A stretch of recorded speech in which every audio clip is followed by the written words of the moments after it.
करेगा। निर्लिप्तता ही परमार्थ की सिद्धि है। जो जितना निर्लिप्त अर्थात ममता रहित, आसक्ति रहित है, वो उतना ही परमार्थ में सुदृढ़ भाव से चल पाएगा।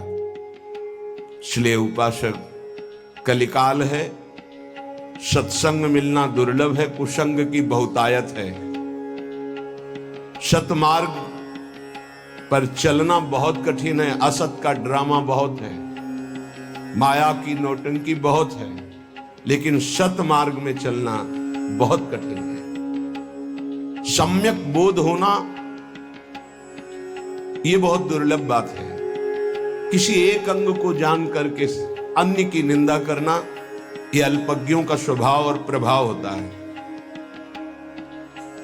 जहां प्रेम रस में प्रवेश पाने के लिए वेद का भी त्याग है, लोक की त्याग की क्या बात।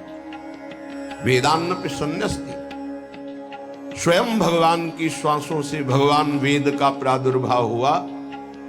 वही भगवान श्री कृष्णचंद्र जी के रूप में कह रहे हैं, त्रिगुण्य विषया वेदा निस्त्रिगुण्य भवा अर्जुन। जहां वेद त्रिगुण के अंतर्गत की बात करते हैं, उनका त्याग कर दो और त्रिगुणातीत हो जाओ, वेदातीत हो जाओ। सम्यक बोध ना होने के कारण वो एक सिद्धांत को पकड़कर अन्य सब की निंदा करने लगता है, वो अल्पज्ञ है। कहीं भी किसी भी सिद्धांत की निंदा करने की आवश्यकता नहीं, क्योंकि सब सिद्धांत, सब मार्ग, सब उपासनाएं उसी एक परमात्मा की है। अपनी उपासना को अपने लिए सर्वश्रेष्ठ मान करके तन्मयता पूर्वक उसमें लगो, तो आपको पता चल जाएगा कि एक ही है जो अनेक रूपों में भास रहा है। अगर हम किसी की निंदा करते हैं तो हम अपने आराध्य देव की करते हैं, अपनी आत्मा की निंदा करते हैं। नहीं समझ पाते ये अज्ञानी जन। इसलिए संग बहुत सोच समझ के किया जाए। किसी भी रूप में कुसंग हो सकता है, कोई भी हो। जो हमारी मति को हमारे इष्ट के नाम रूप लीला धाम सेवा स्वाध्याय इनसे विलग कर दे, वो भारी कुसंग, वो माया कुसंग फैला रही है।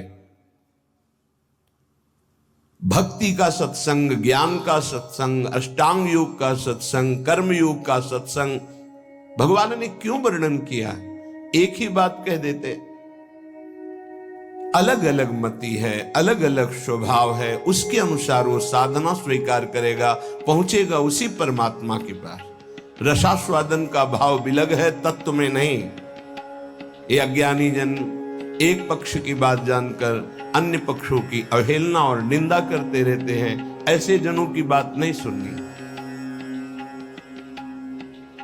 जो साधन पक्ष में दृढ़ है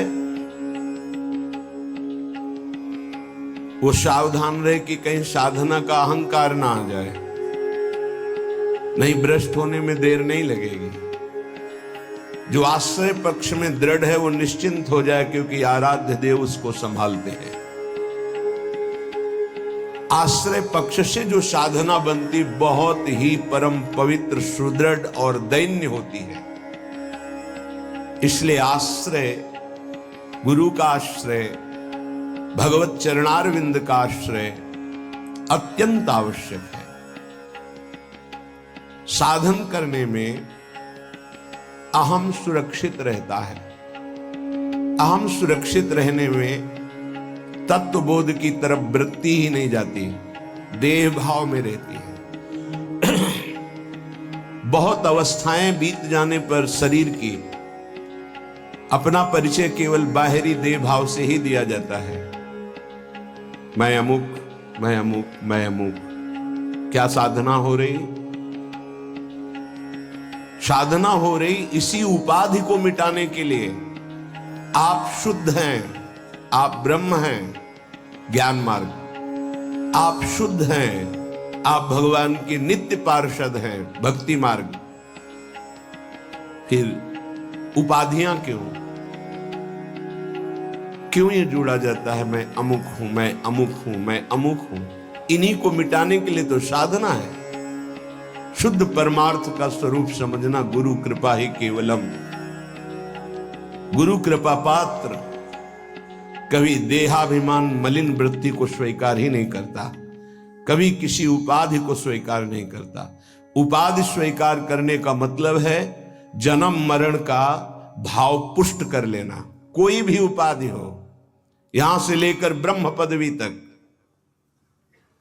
इसलिए सत्संगी उपासक सत्संग के द्वारा अपनी बुद्धि